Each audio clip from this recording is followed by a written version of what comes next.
não nos preocuparmos com a nossa imagem, preocuparmos em alcançar os nossos objetivos? Seja muito bem-vindo ao Backgroundcast. A partir de agora você passa a se beneficiar de mais um episódio do BGCast. Afirmo isso porque nosso convidado irá aí compartilhar seus hábitos, rotinas, insights e muito mais. O BGCast que tem o apoio do Lucas da Dimenor Fichas Online. Então, se você estiver precisando trocar, comprar fichas e tudo mais, vai ter os links dele aqui na descrição. E o BGCast também que conta com o patrocínio da Bit Game, empresa com os melhores deals nos sites de Rakeback extras e tudo mais. Então, para garantir um ganho extra, também vai ter todas as informações aqui embaixo.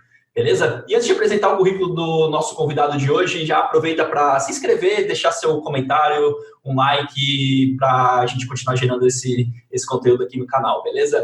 E hoje eu tenho o prazer de receber mais um profissional de Portugal, acho que está virando aqui, boa parte dos meus entrevistados são de Portugal, muita gente de Portugal escutando, e eu acho isso muito, muito legal. Realmente, quando eu iniciei, não imaginava que ia ter bastante gente, então fosse mais um que foi muito pedido aqui por muita gente, e ele que já foi jogador profissional de Magic, campeão mundial, inclusive, primeiro jogador de Portugal a ser Supernova Elite, talvez para quem é mais novo não vai saber, mas é um status que o PokerStars tinha algum tempo lá atrás, e era o status que mais era desafiador de chegar, né? Inclusive foi Team Pro do PS durante 7 anos, um feito aí muito legal também. Autor do livro Torneios de Pôquer, Estratégias para Vencer em Torneios de Pôquer. Também vou deixar aqui no link da descrição, quem quiser adquirir esse livro aí, um livro de fundamentos, a gente vai falar um pouquinho dele, é muito interessante.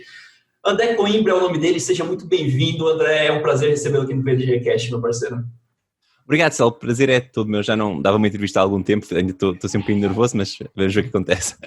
Vamos lá, cara. Pô, me lembro, citei aqui da época que você era Supernova Elite e eu acompanhava muito você nessa época. E eu queria iniciar por isso, cara. Era um status que era muito desafiador para os jogadores. Eu lembro que contavam-se nos dedos as pessoas que chegavam nisso lá no PS. Só para quem não lembra, era uma maneira de rakeback, somavam-se os FPPs, que era o rakeback do PS, e quando você chegava em determinado valor, você ia subindo de classificação ali, porque tem muita gente nova que hoje em dia nem sabe o que é isso, né, André? E como que era isso, cara? Quais as competências você tinha para alcançar esses status, assim? Como você conseguia chegar lá? Que eu acho que você foi algumas vezes, né, Supernova Elite. Como que era isso, cara?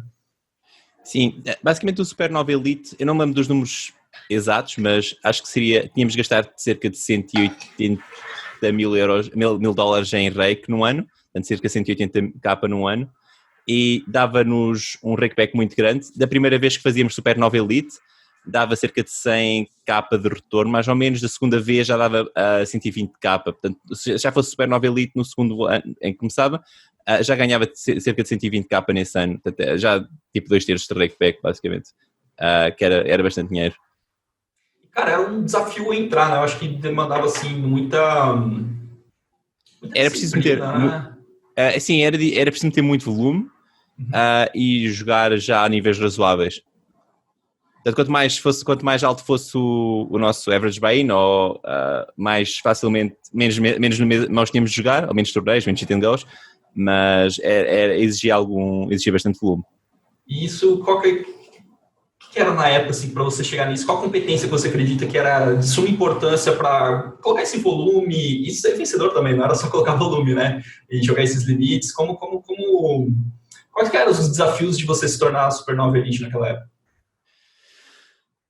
Acho que passava muito por perseverança. É um desafio de um ano, é um desafio grande, difícil, que exige muito volume, pouco descanso. Então, especialmente ao início, porque normalmente uma pessoa quando fazia da primeira vez jogava stakes mais baixos, então para quem não jogava stakes altos era difícil. Portanto, era preciso visualizar bem o nosso objetivo, ter bem presente o nosso objetivo anual e não desistir mesmo quando as coisas estavam a correr mal. Portanto, foram aparecendo desafios. Mesmo da primeira vez que eu fiz, houve vários pontos em que estive a perder e correu mal. E embora tenha ganho cerca de 100 mil dólares em rakeback, ainda acabei um bocadinho down pré-rakeback, mas mesmo assim no ano acabei a ganhar cerca de 80 mil dólares. Assim. Foi o meu primeiro ano de trabalho para a realidade portuguesa, foi surreal. E foi muito bom, mas foi difícil. Tive vários pontos em que perdi dinheiro no primeiro ano e comecei a ter coaching em algumas alturas para tentar melhorar o meu jogo e superar esses desafios, mas ainda era muito ainda era muito verde na altura, não sei se tem essa expressão no Brasil, muito verde. Não. Não, ainda não estava maduro, ainda era muito novo. Muito novo, sim. Sim, eu tinha cerca de 23 na altura, tinha acabado o curso no ano anterior e foi interessante. Agora quando olho para trás vejo os erros todos que cometi, mas na altura dei tudo e tentei fazer. Cara, uma coisa interessante, você citou que era um objetivo para um ano. Você encarava isso como um objetivo, já era uma ideia? E como você vê a questão de colocar objetivos dentro do poker para um ano? Como você gerencia isso? Porque eu vejo que tem muita gente que tem receio, prefere não colocar, só falar, vou melhorar a cada dia, e outros têm uma linha muito de, cara, tenha claro o que você quer fazer durante o ano. Como você enxerga isso e como você estabelece os objetivos hoje em dia? E como que é isso para você no poker? Acho que devia estar aqui uma hora a falar sobre isto, que é dos meus temas, mas vou tentar simplificar um bocadinho e não complicar muito.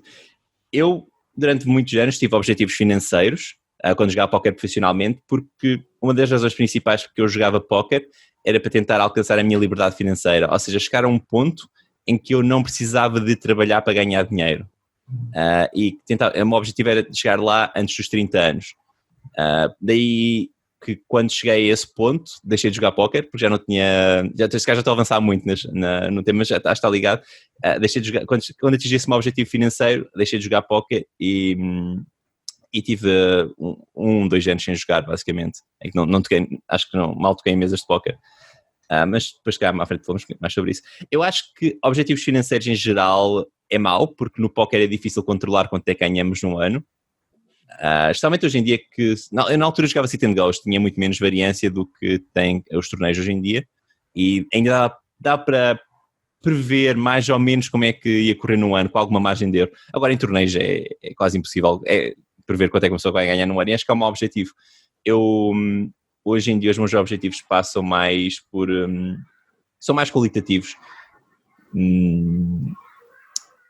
Não tanto ganhar X dinheiro, mas eu também já não jogo profissionalmente hoje em dia. Hoje em dia jogo mais para evoluir, para melhorar e uso o póquer mais como uma ferramenta que me permite ter desafios constantes em que posso melhorar como uma pessoa. Não sei se tem sentido. Já estou a falar muito. Não cara, né, a ideia é essa, você que é o convidado aqui para você falar. E assim, até pegando já esse gancho, você falou que isso aconteceu em 2017. Então você acabou acabando o contrato ali com o PS, parou de jogar durante um período. Muitos jogadores acabam também perdendo ali, perdendo no sentido de parar de jogar. Como foi isso para você? Foi porque você chegou nesse objetivo financeiro, aí parou, perdeu vontade de jogo? Como foi esse processo para você? Foi os dois. Eu já há alguns anos, antes de ter deixado de jogar póquer, que eu não estava a evoluir no meu jogo, estava só a jogar para cumprir as obrigações contratuais com o PokerStars, porque na altura que eu ganhava de contrato era muito dinheiro para mim e só com o contrato, naquela altura, já conseguia aproximar-me do meu desafio, do meu objetivo.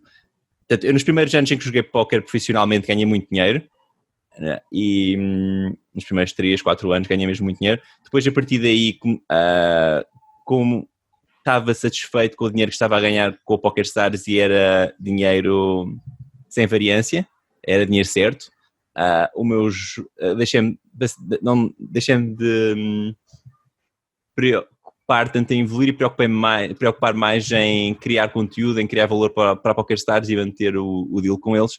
E isto é nível financeiro. E o meu jogo não evoluiu muito por exemplo, entre 2015 e 2017 eu não evolui praticamente nada. 2015, 2016, 2017. Qual era a pergunta? E como foi esse processo para você de decidir parar e tudo mais? Porque o que você perdeu a conexão? Quais os motivos levaram para você parar de jogar? Eu não tinha muita vontade de jogar póquer, porque já estava a ver o póquer muito como uma obrigação, depois de estar tantos anos a jogar só para criar conteúdo. Portanto, como não tinha grande vontade, não foi difícil. A decisão difícil foi porque ainda, eu estava a fazer um bom trabalho a nível de embaixador de póquer. A PokerStars nem estava interessada em continuar comigo por mais um ano e é difícil dizer à minha mulher, dizer aos meus amigos que ia deixar uma quantia bastante generosa porque já não estava interessado em jogar póquer e queria experimentar fazer outras coisas. Essa foi a parte mais difícil a nível do deixar, porque na altura já não tinha grande vontade de jogar. Legal. E assim, e como foi? Aí acho que ficou 2 anos praticamente, né, André, parado sem jogar, pelo menos. E como foi voltar isso? Quais aspirações que você tem hoje em dia para ter voltado a jogar? Você falou que já não é mais profissional na sua concepção, mas por que voltar a jogar e o que te motiva hoje em dia? Quais são os objetivos que você quer alcançar nessa volta ao jogo? E como resgatou essa vontade de jogar, essa vontade de desenvolver? Como foi esse processo? Porque eu vejo muita gente me procura, Marcelo, já não tenho mais tanta vontade, já estou há muitos anos, é algo que me cativa, quero continuar no poker, mas não conexo. Como foi a sua? Acho que pode ajudar bastante gente esse processo de reconexão com o poker e ter vontade de jogar, de grindar e tudo mais. Sim, eu nessa altura estive a pensar que projeto é que queria fazer e uma das coisas que estava a falar com uns amigos era a possibilidade de abrir um restaurante, que seria um projeto interessante, e eu cheguei à conclusão que não percebia nada sobre restaurantes. Então pensei, ok, como é que eu posso aprender um pouco sobre como é que funciona um restaurante, etc. Então fui tirar um curso de cozinha, decidi tirar um curso para trabalhar como cozinheiro e tive a fazer um curso de cerca de 6 meses, mais estágio. Ainda trabalhei num restaurante a cozinhar e cheguei a lavar pratos também um dia, que a copeira não foi.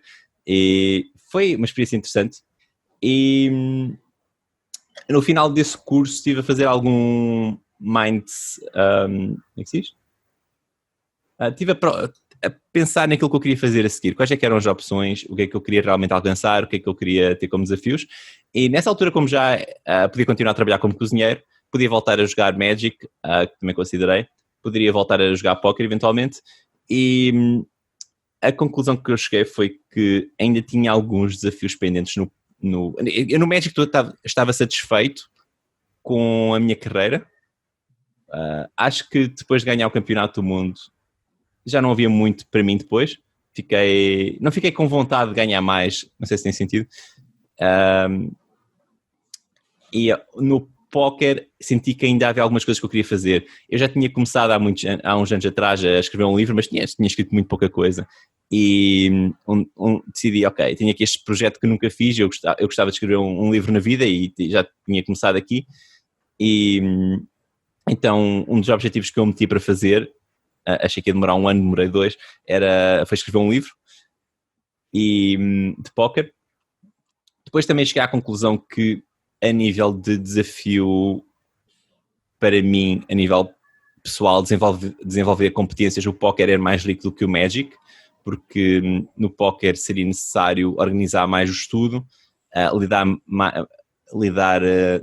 mais com as dificuldades do jogo, e eu ia ter essas dificuldades mais frequentemente do que no Magic. E porque o póquer hoje em dia não sei, mas o póquer até há pouco tempo era mais competitivo do que o Magic, basicamente porque havia mais dinheiro envolvido. Agora já começa a haver mais dinheiro no Magic também, mas ainda assim acho que o póquer exige mais estudo. No Magic ainda há aquela coisa do passar muito tempo a jogar para experimentar e ganhar um feeling, que não é preciso estar ali com uma calculadora a ver quais é que são os resultados, a estudar vídeo, estratégia, etc. É diferente. Ainda é mais feeling do que propriamente estudo. E a opção de trabalhar como cozinheiro, e isso é uma opção muito a longo prazo, e eu não gostava da parte de ter muitas vezes provavelmente ter trabalhado 12 horas por dia e ia demorar muito tempo e ter pouco tempo para outras coisas que eu gosto de fazer, como fazer exercício físico, estar com a família, meditar, etc., dormir. Então acho que ia ser uma vida muito dura e não seria... provavelmente ia ganhar menos do que no póquer e acho que não seria melhor a nível de desenvolvimento pessoal, então acabei por optar pelo póquer e fiz uma lista de objetivos a longo prazo no póquer, incluindo aquilo que eu estava a dizer do livro, que já finalmente consegui fazer, e foi um grande alívio quando consegui terminar o livro. Que legal. Você comentou uma coisa também sobre estudos, e eu acho que é um link muito grande do pessoal, um link e também uma dificuldade, a questão de organizar os estudos, de colocar ele, porque no poker, lá atrás, quando você começou, não tinha toda essa demanda de estudos, mas hoje em dia, assim, tem muito conteúdo grátis, pago. E como você faz para filtrar seus estudos hoje? Como você faz para ter uma linha lógica ali no que você está estudando e como você tem estudado nos últimos tempos, André? Trabalho com várias ferramentas diferentes. Eu costumo ter regularmente sessões de mental coach, trabalho com o Jared Tendler, não sei se conhece. Do livro lá que ele escreveu. Sim, portanto eu costumo trabalhar com ele e ele ajuda muito, acho que tem um mental coach ajuda muito a organizar o estudo, por exemplo. E partimos um bocado de todo o processo está encadeado, ou seja, eu quando estou a estudar, estou-me a preparar para jogar, e quando estou a jogar, estou a testar aquilo que aprendi no estudo e estou a gerar novas dúvidas para depois aprender no estudo. Ou seja, é um processo todo ligado entre ele. Por exemplo, agora, nesta altura da quarentena, eu estive a jogar sempre muito cansado e deu para perceber o que era o meu C-game e que a diferença entre o meu A-game e o meu C-game era terrivelmente grande. O que o Jared chama um inchworm muito grande.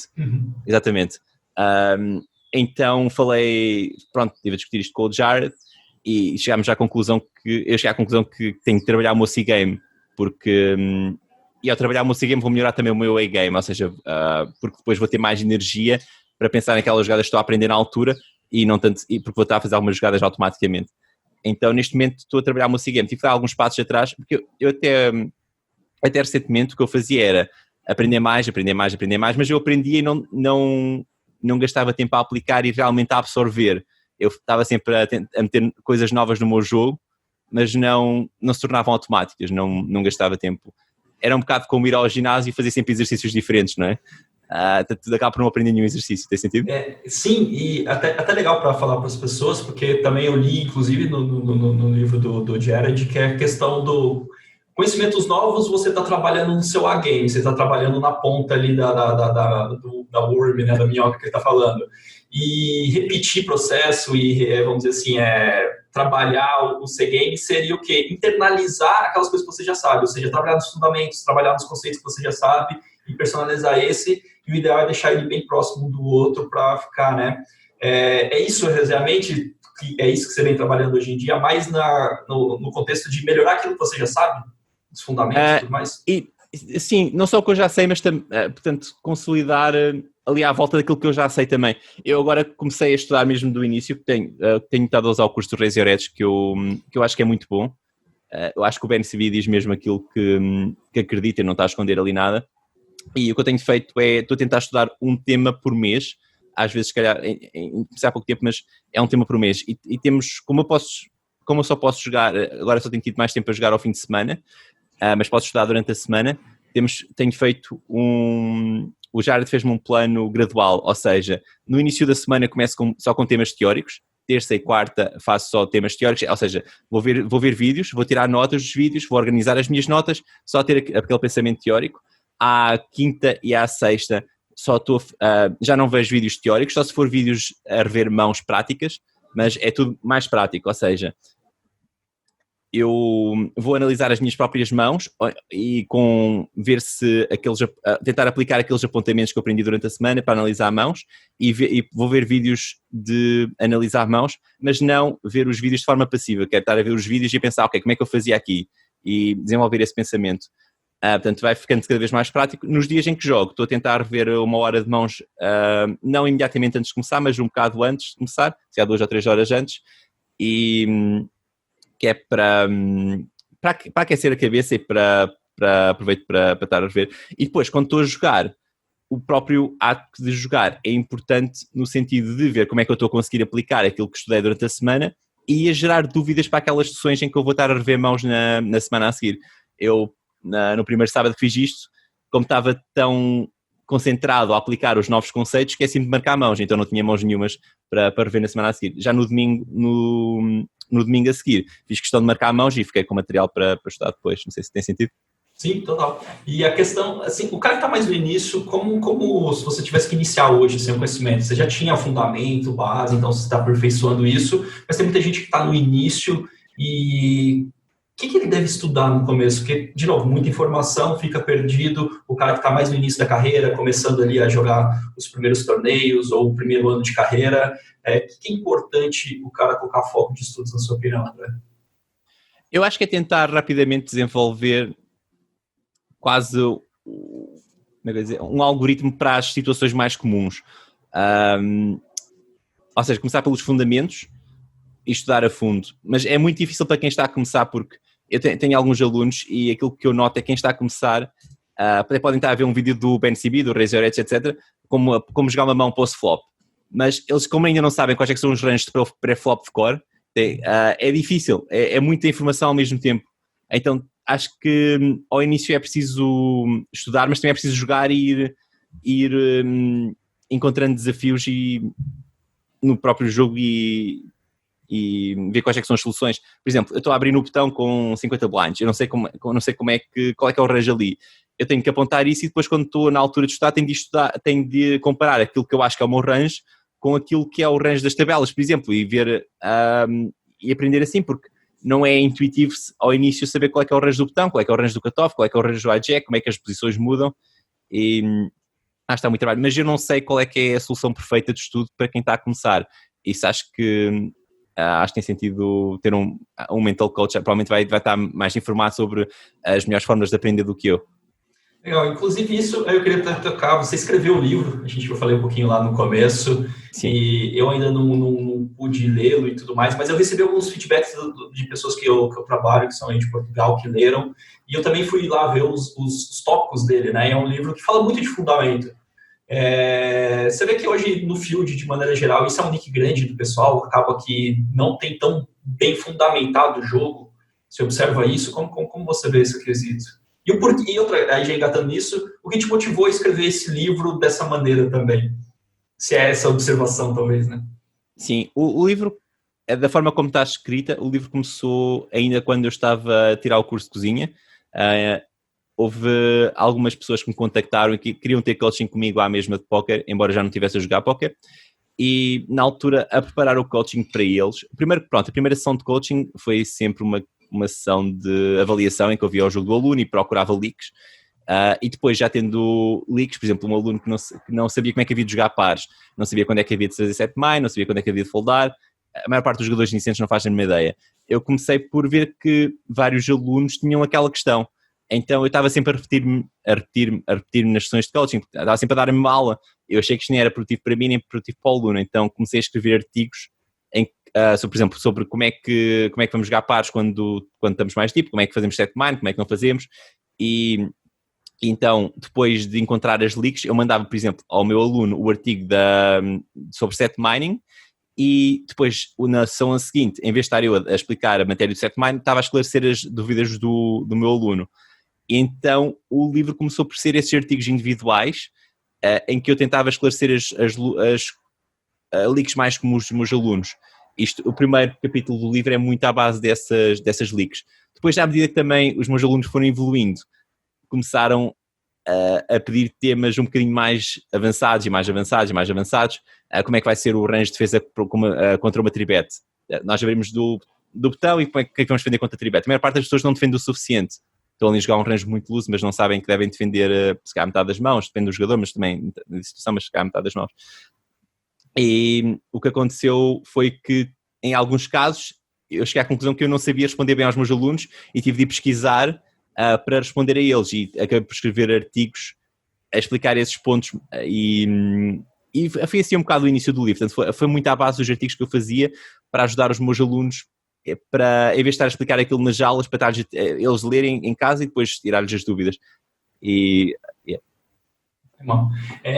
Cara, uma coisa que eu sempre busco entender, acho que você falou um pouquinho já ali no começo, que é a questão da rotina de quem entrevista, que eu acredito que muito do segredo dos resultados que ele teve e tudo mais na vida vem muito da rotina. Eu queria entender sua rotina hoje, né? Como que ela é hoje, como ela está distribuída, quanto tempo de estudo, jogo, outras atividades, família, você tem uma filha nova, né? E tudo isso, como você concilia hoje em dia numa rotina de uma semana?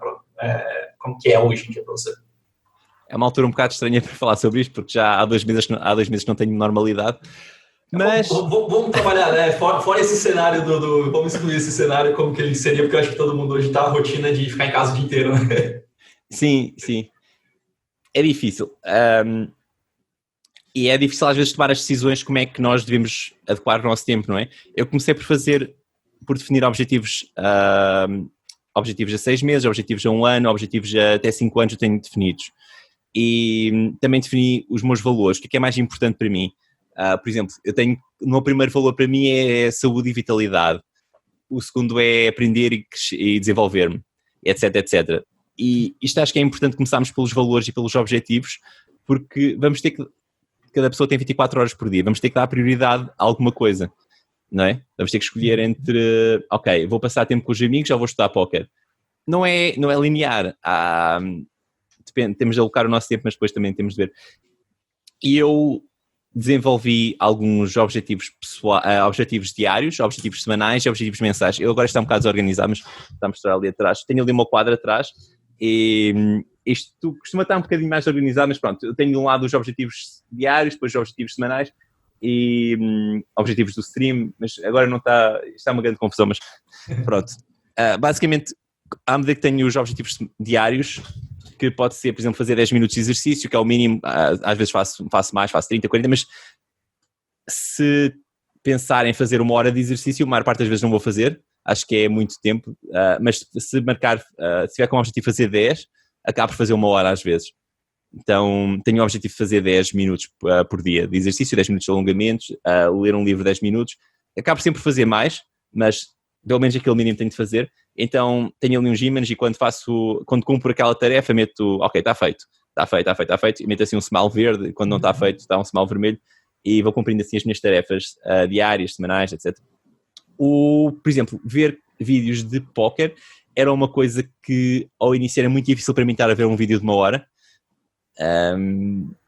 achava uma grande seca e o meu mental coach disse para, ok, não tenhas um objetivo de ver um vídeo de 1 hora, tem um objetivo de ver 5 minutos, mas 5 minutos concentrado, ou seja, ele disse para, se for preciso, disse para fazer skimming, ou seja, passar à frente do que eu já sabia ou não fosse interessante. Okay, ou seja, estou a ver um vídeo, esta parte não é interessante, passa uns segundos à frente, com o rato, passa uns segundos à frente, ou aprendo mais rápido, e aqueles 5 minutos tinha de ser mesmo bem aproveitado. E a realidade é que ao fazer os 5 minutos de ver um vídeo, eu acabo por ver sempre mais, às vezes 15, 20, 30 minutos, e acabo por ser mais produtivo.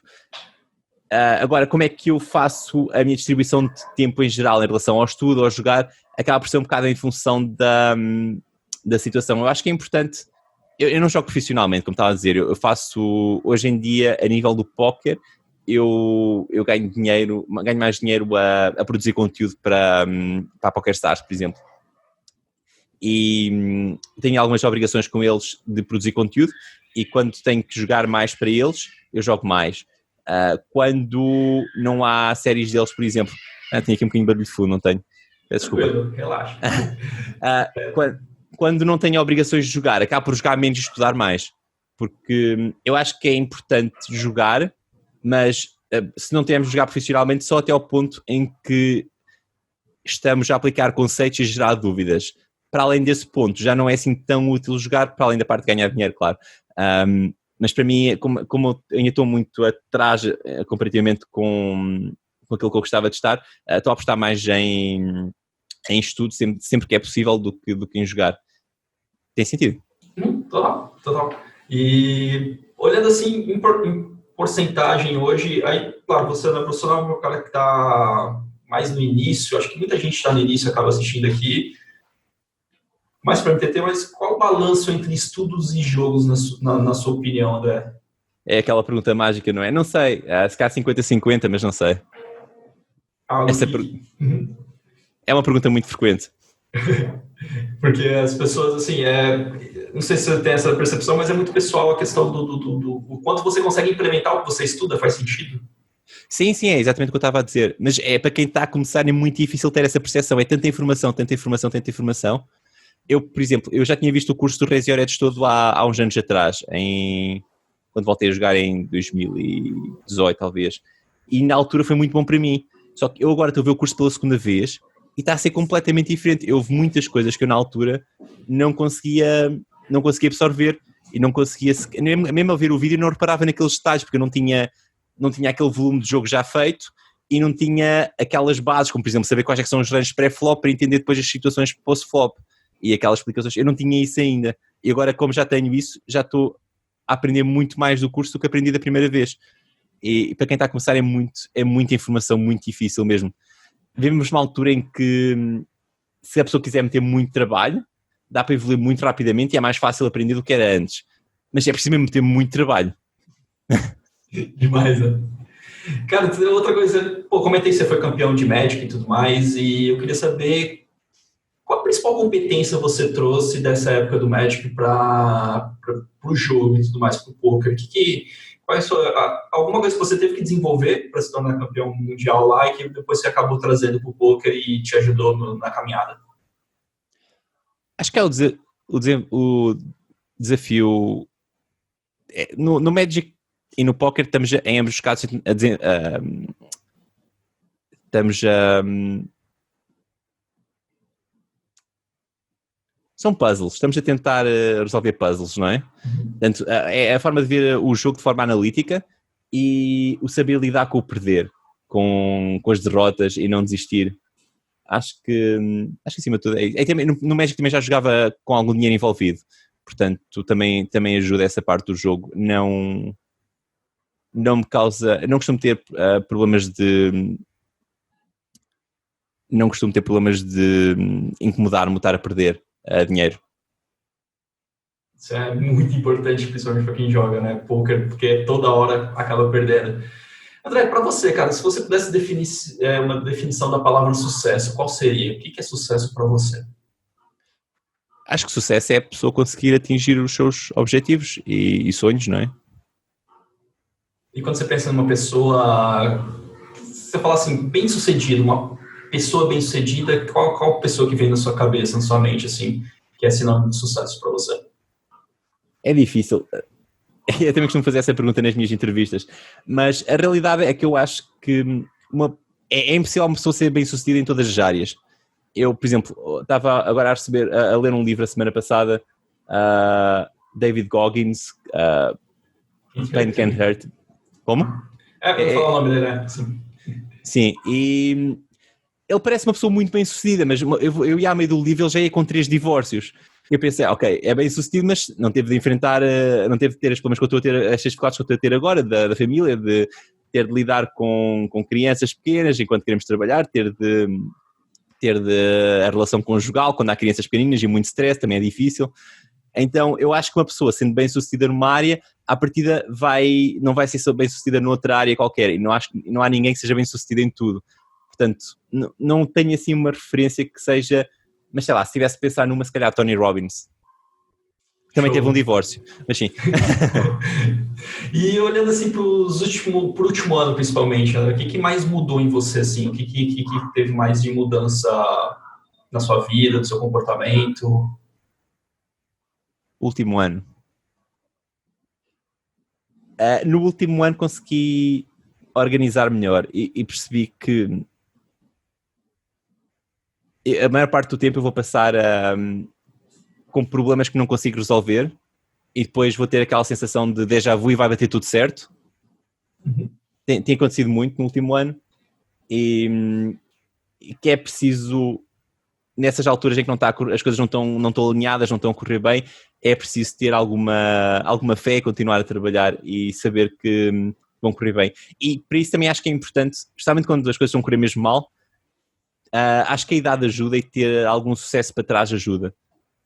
Houve alturas em que estava mesmo a duvidar de se conseguia ainda jogar póquer, se não conseguia, e às vezes faço uma meditação em que penso em todo, por exemplo, às vezes penso no Magic, por exemplo, e começo por pensar como é que comecei no Magic, todas as derrotas que eu tive, aqueles segundos lugares, aqueles terceiros lugares, aqueles quartos lugares, aqueles quintos lugares, as viagens de autocarro em que eu voltava do torneio a sentir mal por ter cometido um erro, ou tinha simplesmente corrido mal, eu estava demasiado cansado e não conseguia pensar, e depois no fim os sucessos, e isso dá-me aquela energia e aquele boost do ego suficiente para continuar. E eu também gostava que o póquer fosse isso.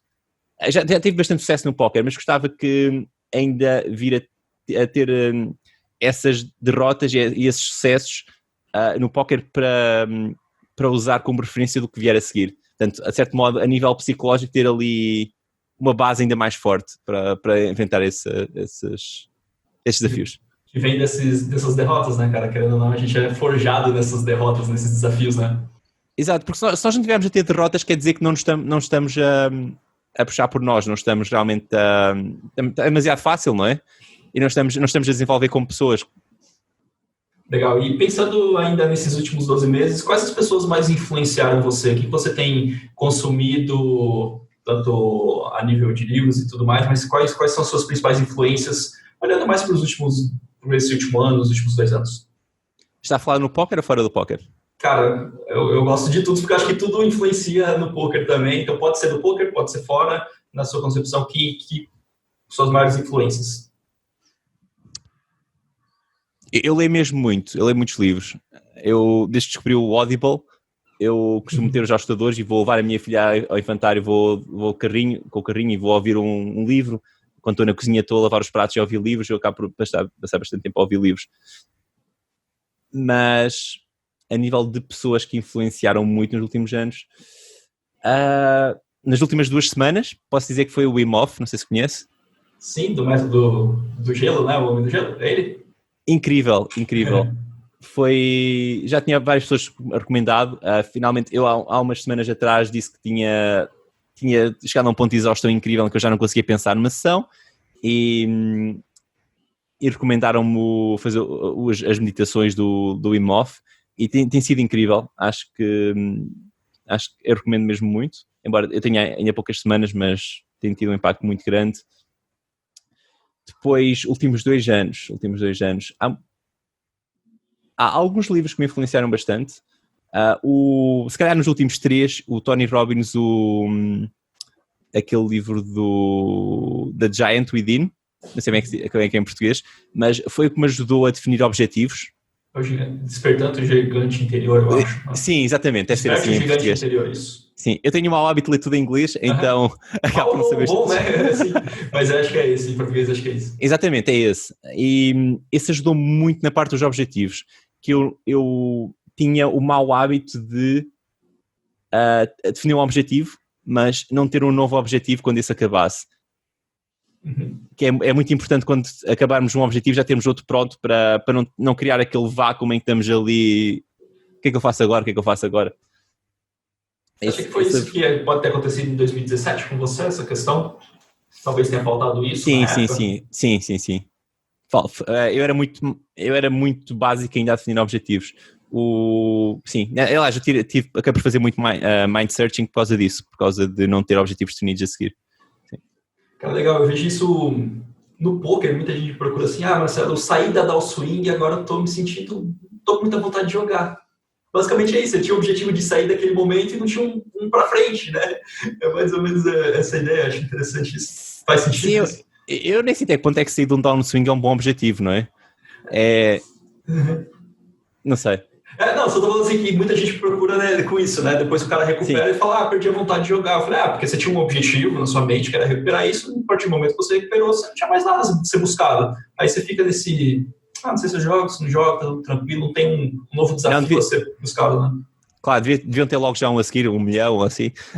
Isso, alguma coisa nesse sentido. E você já estava falando de livros, eu queria que você, além do seu livro de torneio de poker, de novo, deixar aqui pro pessoal o link para. Acho que está na Amazon, né? Eu pelo menos eu vi lá. Vou deixar depois o link pro pessoal que quiser adquirir o livro ali. Muito legal. E, cara, recomenda 3 livros, aí pode ser não só nos últimos tempos, mas 3 livros, para quem lê muito, eu sei que isso é um desafio falar, mas 3 livros que mudou sua vida, que realmente você recomendaria para as pessoas lerem aí, pode ser o poker ou também desenvolvimento pessoal, ou outra ali, independente disso. Hoje em dia é difícil recomendar livros de poker. Há alguns que eu gosto, mas rapidamente se tornam desadequados. A nível de livros de fora de poker, aquele do Tony Robbins eu recomendo, o Despertar do Gigante Interior, é assim? Acho que é Desperte Seu Gigante Interior, se eu não me engano, acho que é esse. Cara, Tony Robbins, Desperte Gigante, você vai encontrar, com certeza. Sim. Eu gostei, um que também teve muita influência foi os 7 hábitos de pessoas altamente eficazes. Altamente eficazes. Eu sei os títulos em inglês, estou a tentar traduzir. É o Stephen Covey. Acho que é alguma coisa assim, né? Sim, exatamente. Já faleceu, mas foi um livro também que eu não apanhei ao início. Eu demorei talvez 1 ano ou 2 a realmente a processar o livro. Li para aí 2 ou 3 vezes. Esses dois tiveram bastante impacto naquilo que eu faço hoje em dia. Agora assim de cor, só tenho de ver aqui a minha lista. Também há tanta coisa. É isso que eu falei, para quem lê muito é difícil classificar 3 livros importantes, né? Porque todos trazem Alguma coisa é útil. alguma coisa ou outra que você vai pegando. Mas Sim, eu uso o Audible, então tenho sempre aqui muitos livros. Esse do David Goggins, o que você achou? Não é mau. Foi útil porque eu estava a precisar de... Nós somos a média das 5 pessoas com que passamos mais tempo, não é? Sim. Eu estava a passar... Pronto, estava aqui exclusivamente com a minha filha e a minha mulher e achei que estava, de certo modo, a baixar muito a minha vontade de trabalhar. E o David Goggins achei que era ali uma boa pessoa para ter a ouvir, porque ele é tipo, vamos fazer e fazer mais, estamos a sentir a dor, a puxar pela dor, estamos a usar 40% da nossa capacidade, vamos lá. Às vezes de manhã era importante para fazer o exercício, para continuar o trabalho, etc. Portanto, acho que foi útil como terceira ou quarta pessoa da minha cabeça, mas em termos de livro não acho que seja nada extraordinário.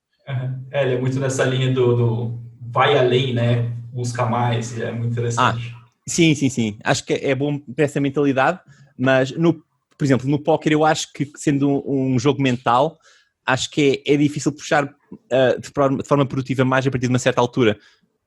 Por exemplo, uma pessoa estudar mais 4 horas por dia vai ser produtivo? Tenho as minhas dúvidas. A nível de... Pronto, eu estive a pesquisar, a ler alguns livros sobre... Pronto, já estou a desviar muito a conversa. A minha terceira recomendação é o Sapiens. Sapiens Legal. Esse é muito interessante, fala da história, né? Acho que todos os seres humanos deviam ler.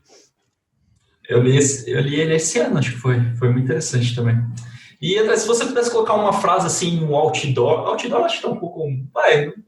uma frase que rege sua vida, para que todo mundo lesse, que todo mundo refletisse, que frase seria essa?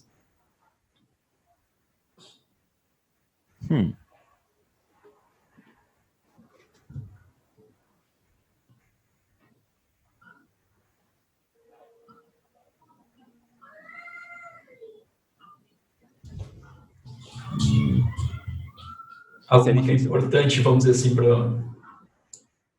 jogadores de pôquer, né? A gente está nesse meio, mas que seria importante para ele levar como...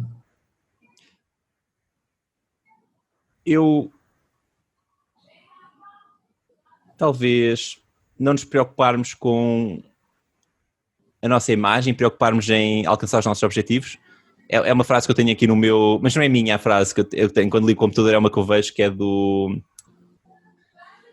Também é um bom livro. Já li o livro que é o Principles? Sim. Do Ray Dalio. Isso. Eu gostei do livro também. Sim. É a frase que eu tenho quando ligo o computador. Pô, show. E quem você gostaria de escutar aqui no BGCast, André? Sugerir algum nome, alguma pessoa que seria legal vir aqui e fazer esse tipo de pergunta para ela? Tantos jogadores de póquer, não é? Preferencialmente, mas que estejam conectados com o meio, acho que é importante, porque acaba sendo o público mesmo. A minha recomendação é o Ivanildo Gomes. Ivanildo não conheço, cara, pelo menos de nome. Ele em Portugal é muito conhecido, quase todos os jogadores conhecem, e eu acho que seria muito interessante ele falar sobre a vida dele, porque ele tem 2 filhos pequenos e consegue fazer, ele faz jiu-jitsu, faz natação e ainda joga mais que a maior parte dos regulares novos de hoje em dia. E acho incrível como é que ele consegue conciliar tudo. Eu acho que seria Qual que é o nick? Às vezes eu conheço por nick, cara, às vezes eu conheço por... O nick é Ivanildo. Ivanildo? Realmente, pelo menos de memória eu não lembro. E que pergunta você faria para ele? Que pergunta não pode faltar caso ele aceite aí participar? Como é que ele consegue fazer tanta coisa em 24 horas? Simples, né? E para finalizar, eu percebo que valeu a pena aqui hoje, que você tira de principal insight, principal conclusão aí do nosso papo, porque se foi bom fazer essa entrevista. Uma pergunta difícil. Eu acho que foi interessante, mas para mim não há de ser muito interessante porque eu estou a dizer aquilo que eu já sei, não é? Acho que será mais interessante para quem está a ver, espero eu. E não sei se o Selec pode dizer o que é que achou, se era o que esperava, não era o que esperava. Cara, para mim, assim, esse podcast, eu sempre falo que nasceu com o intuito de beneficiar pelo menos uma pessoa para ela crescer, para ela se desenvolver E eu sempre consigo essa pessoa porque ela sou eu, sabe? Então, eu sou o primeiro beneficiário disso, de perguntar, de entender como você está fazendo as coisas, várias referências que você falou ali. Algumas afirmam algumas coisas que eu já tenho um conhecimento, outras são coisas novas que eu posso trabalhar. Então, para mim, cara, eu acredito muito que eu posso aprender em qualquer cenário. Em cenários que são pessoas vitoriosas, que cresceram, que têm aí, passam por desafios parecidos com o meu, igual a gente estava conversando antes, de filho novo e colocar tudo isso em rotina. Então, para mim, foi muito valoroso, cara. E, sinceramente, tenho só que agradecer. Muito, muito obrigado mesmo. Para mim, eu sou o primeiro beneficiário e tenho certeza que o pessoal vai gostar muito, tanto a comunidade de Portugal quanto a comunidade aqui do Brasil também. Estudar esse material, acho que é o que eu falo também, outra coisa, que eu gostaria de ter isso quando eu jogava lá no começo, né? Acredito que esse tipo de material pode ajudar muita gente que está no início. E gratidão, cara, para mim foi excepcional, obrigado mesmo. Se você quiser deixar alguma mensagem final aí pro pessoal, fica à vontade. Eu agradeço a oportunidade. Se quiserem depois falar comigo de alguma forma, podem ir à minha página, aquimber.pt, ou se quiserem ver os meus streams, podem ir à aquimber.tv e mandar umas mensagens nas redes sociais. Eu costumo responder a todas as mensagens, dentro do possível. E se gostaram da forma como eu explico as coisas, espreitem o meu livro. Podem encontrar na Amazon, tanto no Brasil como em Portugal. Recomendo mandarem vir por Espanha. Nós não temos a Amazon em Portugal. E procurem torneios de póquer ou procurem por André Coimbra, é fácil de encontrar. Eu vou incluir todos os links aqui na descrição, no YouTube, então tudo mais, tanto as redes sociais quanto também o livro aí do André vai estar tudo à disposição, beleza? Então é isso, pessoal. Novamente, gratidão, André. Obrigado por ter participado. Se você curtiu, deixa seu comentário, sugestão aí de novos entrevistados e tudo mais. Se inscreva-se ali no canal, compartilhe com o pessoal e até o próximo BGCast.